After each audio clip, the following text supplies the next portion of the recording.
الحمد لله نحمده ونصلي ونسلم على رسوله الكريم أما بعد فأعوذ بالله من الشيطان الرجيم بسم الله الرحمن الرحيم وما أرسلناك إلا رحمة للعالمين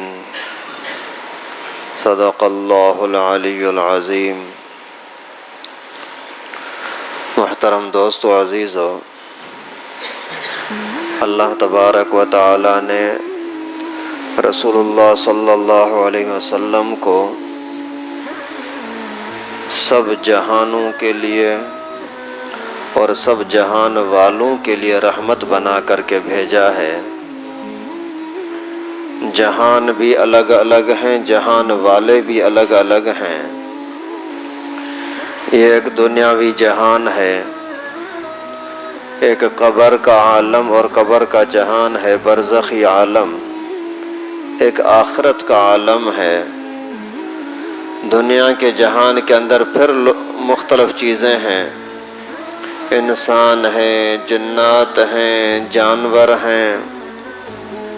اللہ تبارک و تعالی نے قرآن پاک میں فرمایا کہ میں نے اپنے رسول کو سب جہانوں کے لیے رحمت بنا کر کے بھیجا ہے،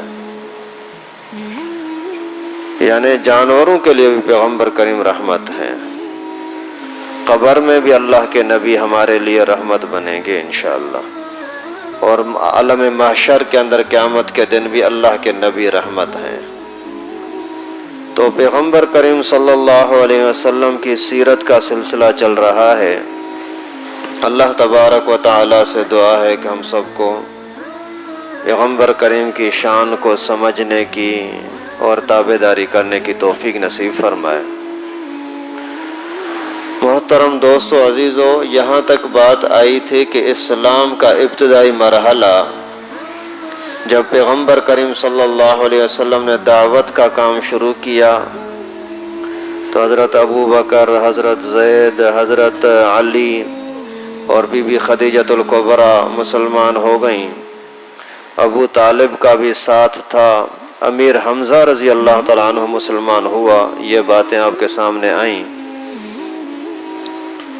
تو جیسے حضرت امیر حمزہ رضی اللہ تعالیٰ عنہ مسلمان ہوئے تو لوگوں کو اور بہت زیادہ غصہ ہوا، جلن ہوئی کہ یہ کیا ہے، روز روز مسلمان بڑھتے جا رہے ہیں، بڑھتے ہی جا رہے ہیں، ابھی تھوڑے ہیں تو ان کو کچل دو، ان کو مٹا دو، اگر یہ بڑھ گئے تو پھر درد سر بن جائیں گے۔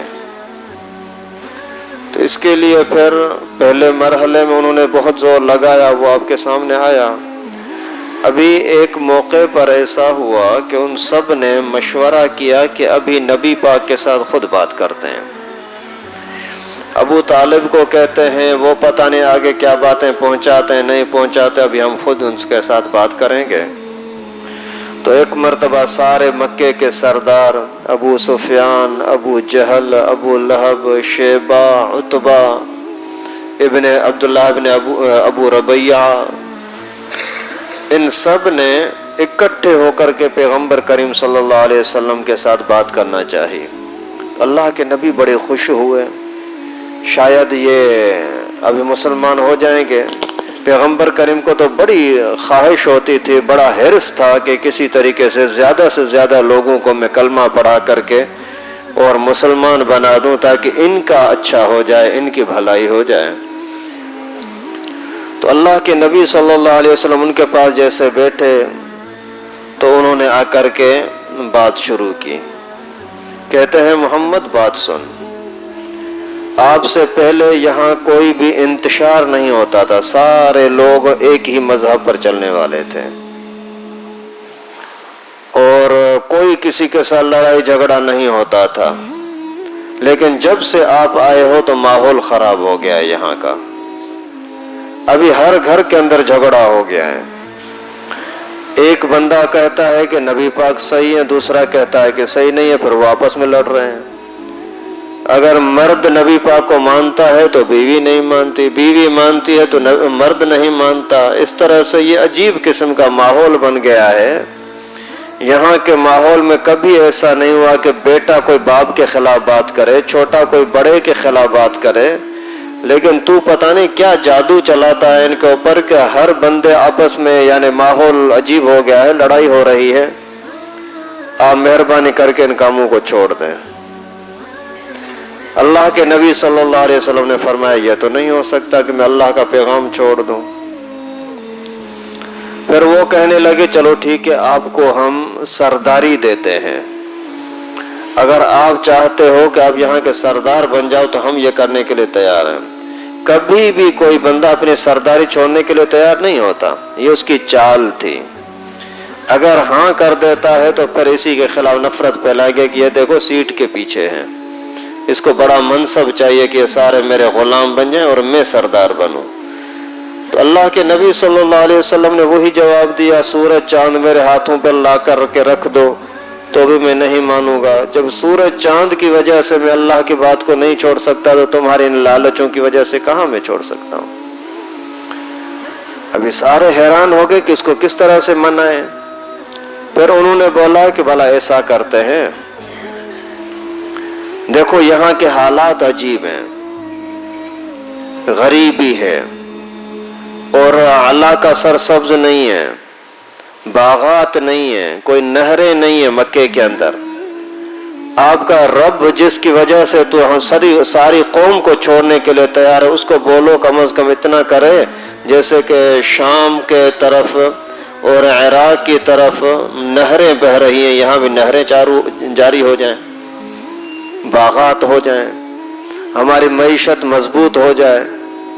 تو اللہ کے نبی صلی اللہ علیہ وسلم نے فرمایا اللہ تعالیٰ نے مجھے اس کے لیے تو نہیں بھیجا، مجھے تو پیغام بھیجا ہے کہ یہ پیغام ان کو پہنچا، وہی کام ہے میرا۔ پھر غصہ ہو رہے ہیں کہ ابھی یہ بھی بات نہیں مان رہا۔ تو پھر کسی بدبخت نے بولا کہ تجھے تیرے رب نے یہ نہیں بولا تھا کہ یہ آئیں گے اور اس طرح کی باتیں کریں گے؟ تو پہلے ان کو اللہ پہ اپنے رب کو بول دیتا کہ وہ آپ کے سوالوں کا جواب دے دیتا۔ اللہ کے نبی صلی اللہ علیہ وسلم وہی کہ آپ اگر زیادتی کرتے ہو تو میں صبر کرتا رہوں گا جب تک اللہ نے حکم دیا ہے، لیکن میں اللہ کے راستے کو چھوڑ نہیں سکتا۔ پھر ایک اور حملہ کیا، کہتے ہیں بھلا یہ بھی تو نہیں کرتا تو کم از کم اتنا کر، تو خود اپنا حال تو اچھا کر۔ ہم بھی بازاروں میں جاتے ہیں، کاروبار کرتے ہیں، تو بھی کاروبار کرتا ہے، ہم بھی بھوک لگتی ہے کھانا کھاتے ہیں، پھر جا کر کے بھوک مٹتی ہے تو بھی وہی کرتا ہے، اور ہماری طرح تو بھی گھومتا پھرتا ہے، شادیاں کرتا ہے۔ اس طرح سے کم از کم تو اپنے رب سے تو مانگ لے، تیرے لیے تو اچھا ہو جائے، تیرے لیے یہ پہاڑ سونے کے بن جائیں، تیرے لیے خزانے زیادہ سے زیادہ آ جائیں۔ اللہ کے نبی صلی اللہ علیہ وسلم وہی جواب کہ مجھے جس کام کے لیے اللہ نے بھیجا ہے میں تو وہی کام کرتا رہوں گا، مجھے کوئی دنیا کمانے کے لیے تو اللہ نے نہیں بھیجا۔ جب کوئی بھی ان کی طرف سے مطالبہ اللہ کے نبی نے نہ مانا تو پھر ابو جہل غصے میں آ گیا، کہتا چھوڑو اس کے ساتھ ابھی کوئی بات نہیں کرنی، چلو یہاں سے۔ باہر نکلے، پھر جا کر کے راستے میں کھڑے ہو گئے۔ ابو جہل نے بولا یار اس نے تو تنگ کر دیا، ابھی اس کو کیا کریں، پورا ماحول خراب کر دیا ہے، نعوذ باللہ۔ ابھی آپ اندازہ کرو کہ خود سب کو غلام بنائے ہوئے تھے، مردار کھاتے تھے، بچوں کو زندہ دفن کرتے تھے، اور کسی بندے کو پکڑ کر کے اپنا غلام بنا دیتے تھے، رسوں کے اندر زنجیروں کے اندر باندھ دیتے تھے، اور جس غریب کا کوئی حق لے لیا تو کوئی ان سے پوچھنے والا نہیں ہوتا تھا۔ اتنے ظلم کے باوجود کہتے ہیں کہ ہم سیدھے چل رہے، اللہ کے نبی بیچ کے اندر گڑبڑ کر رہا ہے، نعوذ باللہ۔ آج کل کے زمانے میں وہی ہے، لوگ شرک میں، بدعت میں، ناجائز قسم کے رسم رواج میں پڑے ہوئے ہیں۔ اگر کوئی عالم دین، کوئی بزرگ، کوئی دیندار، کوئی تبلیغی آ کر کے ان کو بتاتا ہے بھائی ایسا نہیں کرو، پھر بولتے ہیں یار یہ دیکھو یہ فتنہ مچا رہا ہے، یہ ہمارے بڑوں کے خلاف بات کر رہا ہے۔ خیر ابو جہل نے پھر لوگوں کو بولا کہ میں اس کو نہیں چھوڑوں گا، میں اپنے خداؤں کی قسم کھا کر کے کہتا ہوں کہ کل جتنا بڑے سے بڑا میں پتھر اٹھا سکا وہ اٹھا کر کے اور اس نبی پاک کے سر پر لگاؤں گا تاکہ سر کچل دوں۔ اس کو میں ابھی چھوڑوں گا نہیں، اس سے زیادہ برداشت نہیں کر سکتا۔ دوسرا دن ہوا، سارے لوگ آ کر کے دیکھنے لگے کہ ابھی دیکھیں ابو جہل کیا کرتا ہے، سردار ہے قوم کا، انتظار میں ہیں۔ اللہ کے نبی صلی اللہ علیہ وسلم وہی تہجد کے ٹائم پر نفلی عبادت کے لیے مسجد میں تشریف لائے کعبۃ اللہ کی طرف، تو یہ ابو جہل بھی پیچھے سے آیا۔ یہ سارے لوگ دور دور سے تماشا دیکھ رہے ہیں، دیکھیں کیا ہو رہا ہے۔ ابو جہل نے ایک بہت بڑا پتھر اٹھایا، آ کر کے پیچھے پیچھے سے پیغمبر کریم کی طرف آ رہا ہے۔ جیسے ہی نبی پاک سجدے میں جائیں گے تو سر پر کچلوں گا۔ تو جیسے قریب پہنچا تو اسی ٹائم پر یہ چیخنے لگا، ابو جہل چیخنے لگا اور یہ پتھر نیچے گرا دیا، اور اس کے ہاتھ پاؤں کانپ رہے ہیں، کام نہیں کر رہے۔ آخر پھر پیچھے گھسٹ گھسٹ کر کے پیچھے بھاگنے لگا۔ تو لوگوں نے حیران ہو کر کے بولا، اے ابو الحکم، اے حکمتوں والے بندے، اے فیصلے کرنے والے بندے، کہاں جا رہا ہے؟ کیا ہوا؟ تو نے تو کل بولا تھا کہ میں یہ کروں گا یہ کروں گا، ہم دیکھنے کے لیے آئے ہیں۔ اس نے بولا کہ مجھے میرے خداؤں کی قسم، میں جیسے ہی اس بندے کے قریب گیا نا تو ایک ایسا خطرناک قسم کا اونٹ تھا، اور ایسے نوکدار اس کے دانت تھے، اور اس کا قد بت اور شکل ایسی خطرناک تھی کہ میں نے کبھی بھی آج تک اس طرح کا زہریلا اور خطرناک اونٹ نہیں دیکھا۔ اور وہ میری طرف دوڑا بھاگنے کے لیے، حملہ کرنے کے لیے، لیکن میں نے بھاگ کر کے جان چھڑائی۔ اللہ تعالیٰ نے اپنے نبی کی، اپنے دین والوں کی حفاظت فرمائی اور طاقتور طبقے کو ذلیل و رسوا کیا۔ ابھی یہ وہاں سے بھاگ گیا، پھر حیران ہو گئے کہ ابھی اس کو کریں تو کیا کریں، اس کو نہ مار سکتے ہیں۔ اس کے خاندان کا ابو طالب اور امیر حمزہ یہ بھی اس کا ساتھ دے رہے ہیں، کم از کم جو غریب ہیں ان کو تو پکڑو۔ ابھی پھر انہوں نے توجہ اپنے پیغمبر کریم کے صحابہ کرام کی طرف رخ کیا کہ ابھی ان کو نہیں چھوڑیں گے۔ ابھی خود ان کا حال یہ ہے کہ پیغمبر کریم کا چھپ چھپا کے قرآن پاک سننے کے لیے بھی آ رہے ہیں۔ ایک مرتبہ لوگوں نے آپس میں خود سوچا کہ یار یہ ہماری کوئی بات نہیں مان رہا، آخر اس کو ہے کیا؟ آج رات کو چھپ کر کے میں جا کر کے اس کا سنوں گا کیا پڑھتا ہے۔ تو وہاں جا کر کے پیغمبر کریم صلی اللہ علیہ وسلم وہی آدھی رات کو آئے مسجد میں، کعبۃ اللہ میں، زور زور سے تلاوت کرنے لگے۔ تو کوئی بندہ کہاں سے چھپ کے سن رہا ہے، کوئی کہاں سے چھپ کے سن رہا ہے، کوئی کہاں سے چھپ کے سن رہا ہے، اور ایک دوسرے سے ڈر بھی رہے ہیں کہ کسی کو پتہ نہ لگے کہ ہم کوئی نبی پاک کا قرآن سننے کے لیے جاتے ہیں۔ آخر جب پیغمبر کریم صلی اللہ علیہ وسلم نے تلاوت ختم کی تو ہر ایک چھپ چھپ کے واپس گھر جا رہا تھا۔ تو ایک چوک پر ایک بندہ آدھی رات کو آ رہا ہے۔ کون ہے؟ ابو سفیان۔ تو کون ہے؟ میں ابو جہل۔ تو کون ہے؟ میں شیبہ۔ ارے تو کون آ گیا؟ میں عتبہ۔ یہ حیران ہو گئے کہاں گئے تھے؟ تو ابھی ان کا ایسے جھوٹ نہیں بولا گیا اور بولا کہ ہم نبی پاک کا قرآن سننے کے لیے گئے تھے۔ ارے یہ کیا بات ہے، ہم سب لوگوں کو منع کرتے ہیں کہ اس کے پاس نہ جاؤ اور ہم خود جا کر کے سنے بیٹھ کر کے۔ تو خیر آج کے بعد کوئی نہیں جائے گا، جو جائے گا تو اس کی پھر ہم خود پکڑ کریں گے۔ پھر دوسرے دن سارے آ گئے، کیونکہ اللہ کے نبی صلی اللہ علیہ وسلم کی تلاوت کے اندر اور قرآن پڑھنے کے اندر جو مٹھاس ہے نا، وہ آدمی سنتا ہے ذرے برابر بھی اگر دینی دماغ میں، دل میں غیرت ہوگی نا، شرافت ہوگی نا، تو اللہ تعالیٰ ضرور اس کو ہدایت دیتے ہیں۔ لیکن وہ بالکل نکمے پلید قسم کے لوگ تھے۔ آخر ادھر سے پھر تیسرے دن آپس میں معاہدہ کر لیا کہ اگر ہم نے روزانہ سننا شروع کیا تو ہمیں بھی اس کے پیچھے چلنا پڑے گا، مسلمان ہونا پڑے گا۔ اس وجہ سے آج معاہدہ کرتے ہیں کہ کل سے کوئی بھی نہیں آئے گا۔ خیر معاہدہ کیا، پھر ان ظالموں نے مظالم شروع کیا صحابہ کرام پر، حضرت عمار پر، حضرت یاسر پر، بی بی سمیہ پر، حضرت بلال پر۔ تو یہ لوگ حیران ہو کر کے سوچنے لگے کہ آخر کریں تو کیا کریں، کس طرح اس کو پھنسائیں۔ پھر آپس میں مشورہ کیا کہ اس وقت دنیا کے اندر سب سے زیادہ جو علم والے لوگ ہیں وہ یہودی ہیں. اس وجہ سے یہاں سے یہودیوں کی طرف کچھ لوگوں کو بھیجتے ہیں، وہاں سے پوچھ کر کے آئیں کہ ہم اس کو کیسے پکڑیں.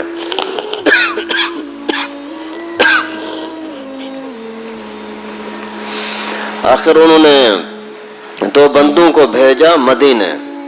کہاں مکہ کہاں مدینہ، پیدل راستے، اور ہفتہ 10 دن لگ جاتا تھا صرف ایک طرف جانے میں.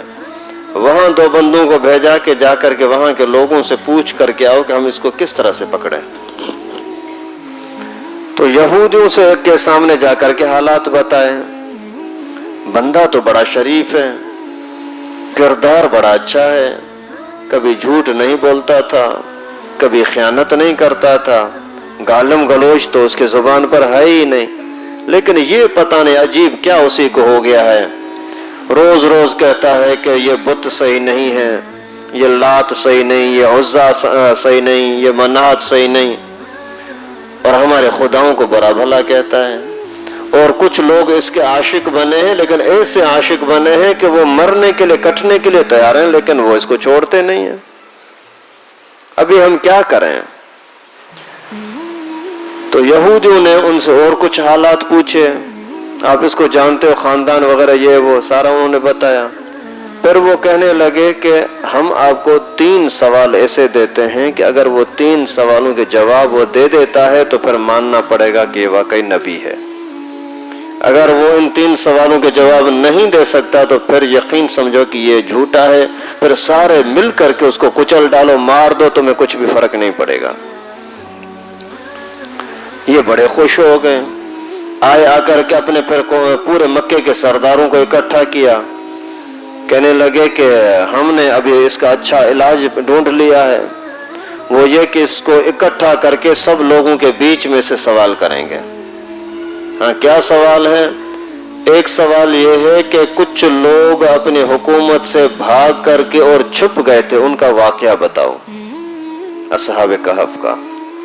دوسرا، اس بندے کا واقعہ بتاؤ جو پوری دنیا میں مشرق مغرب اور شمال جنوب ہر طرف اس کی حکومت ہوتی تھی، اس کے بارے میں کچھ حالات بتاؤ، ذوالقرنین کے بارے میں. تیسرا سوال یہ ہے کہ روح کے بارے میں بتاؤ کہ روح کیا ہے، سانس، جان، روح. تو پیغمبر کریم صلی اللہ علیہ وسلم کے سامنے یہ تینوں سوال رکھے. اللہ کے نبی صلی اللہ علیہ وسلم نے فرمایا کہ میں کل آپ کو بتاؤں گا، کیونکہ خود پیغمبر کریم کو علم تھا نہیں، اور پیغمبر کریم کا دنیا میں تو کوئی استاد ہی نہیں تھا. پیغمبر کریم کا استاد تو ڈائریکٹ اللہ تعالیٰ ہے. اس لیے تو نبی پاک کی صفت امی کا مطلب یہ ہوتا ہے کہ دنیا میں کسی کے پاس وہ نہ پڑھا ہو. تو اللہ کے نبی نے فرمایا میں کل بتاؤں گا. اللہ تعالیٰ کی قدرت، پیغمبر کریم صلی اللہ علیہ وسلم کی بھی آزمائش تھی، وہی آنا ہی بند ہو گئی. جیسے ہی دوسرے دن پیغمبر کریم کے پاس آ کر کے پوچھنے لگے کہ جواب بتاؤ، پیغمبر کریم نے فرمایا ابھی تک مجھے پتہ نہیں ہے، اللہ تعالیٰ نے جب جواب دیا تو میں بتاؤں گا. تو یہ شور کرنے لگے کہ تو نے تو جھوٹ بولا، آج تک تو پہلے تو جھوٹ نہیں بولتا تھا، ابھی تو نے بول دیا، پہلے بولا کہ کل بتاؤں گا، آج بول رہا ہے کہ آج نہیں کل. ابھی اللہ کے نبی صلی اللہ علیہ وسلم کے پاس اور کوئی جواب تھا نہیں، کیونکہ اللہ کی وحی کے بغیر تو پیغمبر کریم بات نہیں کرتے. آخر 15 دن گزر گئے، لیکن ان ظالموں نے جو شور مچایا نعوذ باللہ کہ یہ ایسا ہے، یہ ایسا ہے، اور اس کو نبی ہے تو اس کو پتہ کیوں نہیں ہے، اور پہلے ایک بات کی ابھی دوسری بات کر رہا ہے، یہ کیوں؟ آخر 15 دن کے بعد اللہ تعالیٰ نے وحی نازل فرمایا. پورا اصحاب کہف کا واقعہ بھی بیان کیا سورہ کہف کے اندر، کہ وہ کچھ بندے تھے، دقیانوس بادشاہ کا زمانہ تھا، وہ لوگوں کو زبردستی اسلام سے ہٹانا چاہ رہا تھا. پھر یہ لوگ ایمان بچانے کے لیے گھر سے نکل گئے، جا کر کے ایک غار کے پاس پہنچے، وہاں ان کے ساتھ کتا بھی تھا، وہاں ان کو اللہ تعالیٰ نے نیند میں سلا دیا، اور 300 سال تک وہ سوئے رہے. اور اس کے بعد پھر وہ جیسے ان کی آنکھ کھلی تو ان کا جسم بھی صحیح سلامت تھا، ان کا کتا بھی ٹھیک ٹھاک سلامت تھا، اور ان کو حالات کی وجہ سے کوئی بیماری نہیں ہوئی، کوئی پریشانی نہیں ہوئی، کوئی جانوروں نے ان کو کاٹا نہیں۔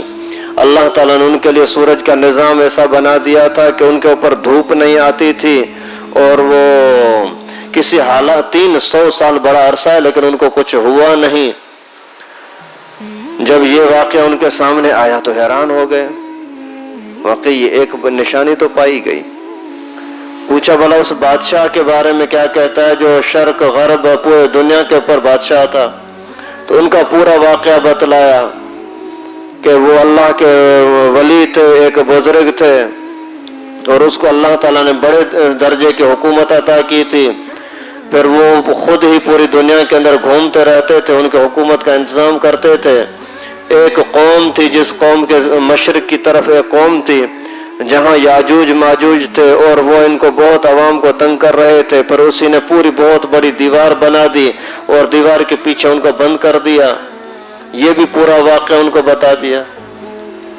پھر کہنے لگے کہ ابھی تیسرا سوال کہ روح کے بارے میں کیا کہتے ہو؟ تو اللہ تعالیٰ نے فرمایا یسألونک عن الروح قل الروح من امر ربی۔ روح تو اللہ تعالیٰ کی ایک قدرت کا حکم ہے، جہاں چاہتے ہیں جس چیز کے اندر چاہتے ہیں وہاں روح جاتی ہے، اور جہاں نہیں چاہتے وہاں روح نہیں پہنچتی کسی کی، جب چاہتے ہیں نکال دیتے ہیں، جب چاہتے ہیں دے دیتے ہیں۔ یہ اللہ تعالیٰ کا ایک حکم ہے۔ اور وما اوتیتم من العلم الا قلیلا، آپ ان چیزوں کو سمجھ سکتے ہو جن چیزوں کے آپ کے پاس صلاحیت ہو، جہاں کی صلاحیت ہی نہیں ہے تو ان کو آپ سمجھ نہیں سکتے۔ ابھی جب ان سوالوں کے اندر لاجواب ہو گئے تو پھر ابو جہل نے شرارت کی، کہتا ہے کہ آج کے بعد اس کے ساتھ کوئی بات چیت نہیں کرنی، اگر بات چیت کریں گے تو ہم پھنس جائیں گے، اس وجہ سے ابھی ان کے اوپر ظلم ہی کرنا ہے تاکہ یہاں سے بھاگ جائیں یا مر جائیں یا اسی دین کو چھوڑ دیں۔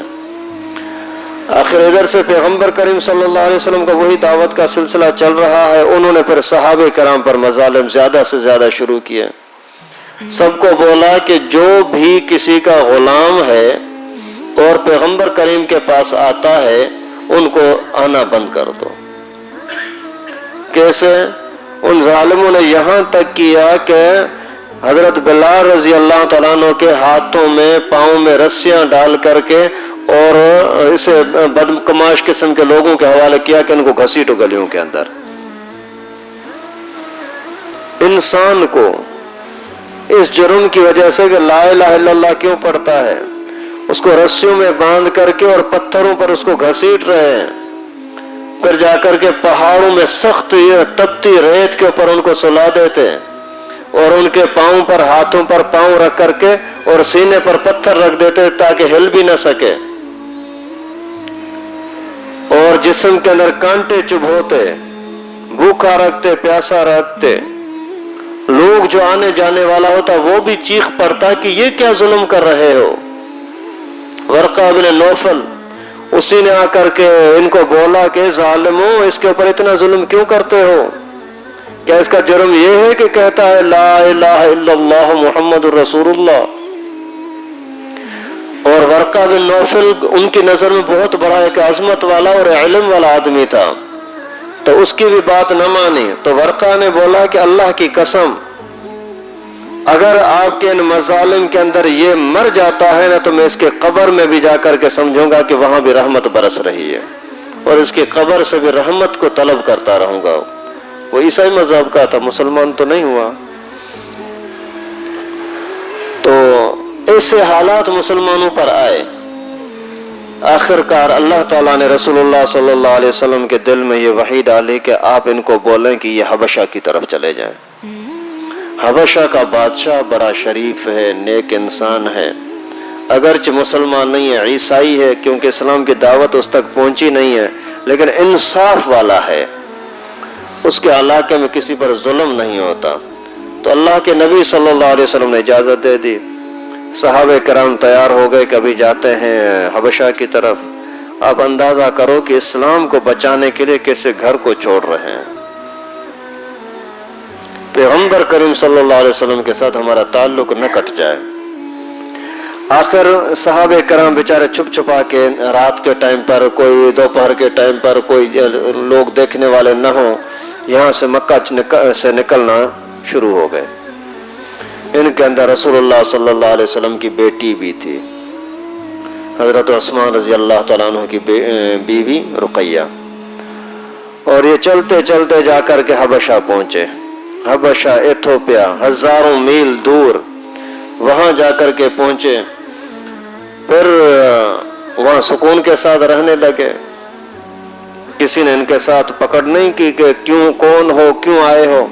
یہ اپنے جو ذکر و اذکار اللہ کے نبی نے ان کو سکھائے تھے وہ کرتے رہے.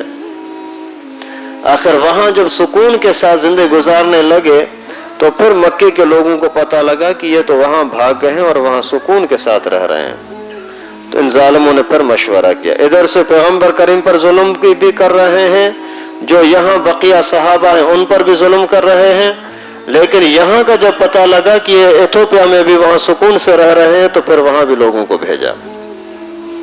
تو وہاں عبداللہ بن ابو ربیعہ اور عمر بن عاص، یہ دونوں بندے پورے مکے کے لوگوں نے باقاعدہ چندہ کیا. چندہ کر کے قیمتی قسم کے تحفے، تحائف اور گفٹ لے کر ان کو دیا کہ جا کر کے یہ بادشاہ کو بھی دو اور بادشاہ کے وزیروں کو بھی دو، تاکہ یہ بندے واپس کر دیں. مسلمان ہو اور سکون کے ساتھ رہے کیوں؟ مسلمان ہو سکون کے ساتھ رہے کیوں؟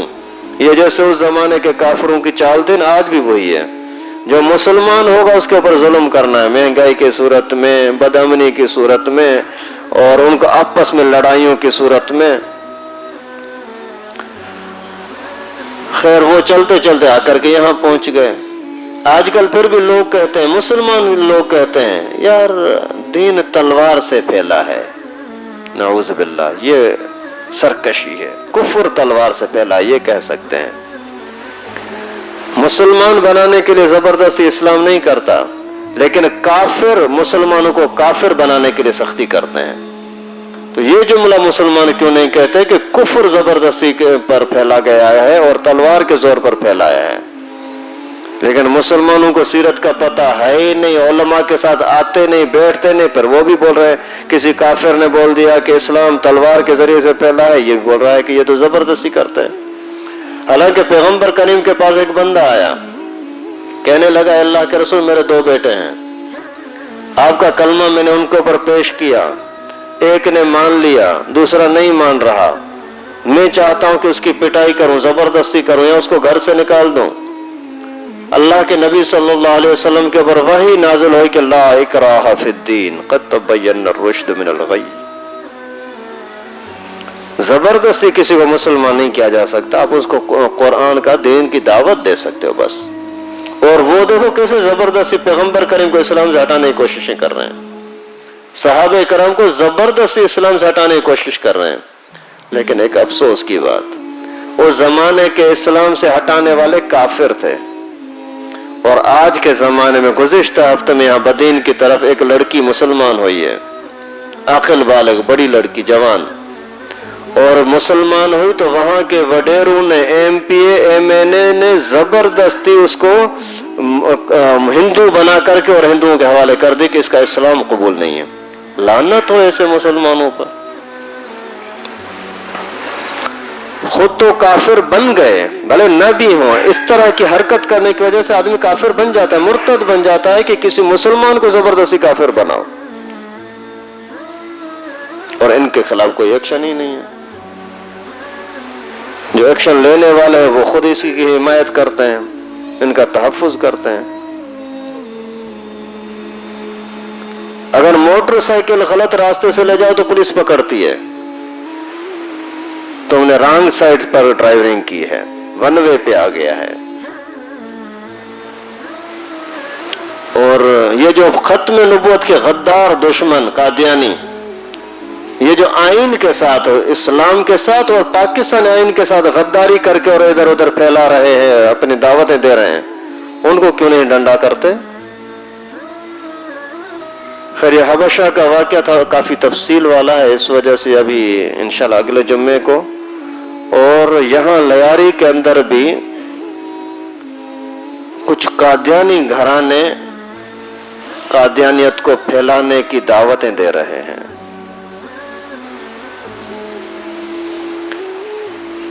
تو اس کے لیے عالمی مجلس تحفظ ختم نبوت کی طرف سے ایک بہت بڑی سطح کا، مرکزی سطح کا ایک پروگرام رکھا ہے اس آنے والی جمعرات کو انشاءاللہ بکرا پیڑی میں۔ بکرا پیڑی میں کوئی بہت بڑا پارک ہے، اسی پارک کے اندر اگلی آنے والی جمعرات کو مغرب سے یہ پروگرام شروع ہوگا انشاءاللہ، اور پورے ملک کے بڑے بڑے ختم نبوت کے مجلس ختم نبوت کے اکابرین بزرگ تشریف لا رہے ہیں۔ مولانا اللہ وسائے صاحب، حضرت شیخ پیر ذوالفقار نقشبندی دامت برکاتہم العالیہ، پورے دنیا کے ہر ملک میں تقریباً اس کے مریدین اور خلیفے ہیں۔ بہت بڑی اللہ تعالیٰ نے ان کو صلاحیت عطا کی ہیں اور بڑا درجہ مقام عطا کیا پیر ذوالفقار۔ ان کے ویسے یوٹیوب پر اور اسی نیٹ پر اس کے بیان سن کر کے دیکھو، اللہ تعالیٰ نے بڑی بزرگ کے اندر کرامتیں اور اس طرح کا مقام عطا کیا ہے۔ تو وہ بزرگ بھی تشریف لا رہے ہیں، مولانا طوفانی صاحب وہ تشریف لا رہے ہیں۔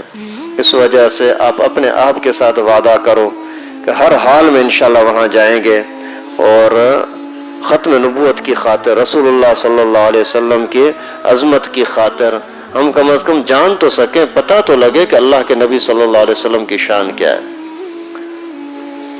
اس امت کے اندر سب سے زیادہ عظمت والے اور شان والے کون ہیں؟ حضرت ابو بکر۔ اس امت میں سب سے زیادہ شان والے اگر کوئی امتی ہیں تو حضرت ابو بکر صدیق رضی اللہ تعالیٰ عنہ۔ ایک روایت میں آتا ہے کہ ایک مرتبہ ام المومنین سیدہ عائشہ رضی اللہ تعالیٰ عنہ اور نبی پاک صلی اللہ علیہ وسلم ساتھ بیٹھے ہوئے تھے، آسمان پر نظر پڑی، لاکھوں کروڑوں ستارے نظر آئے۔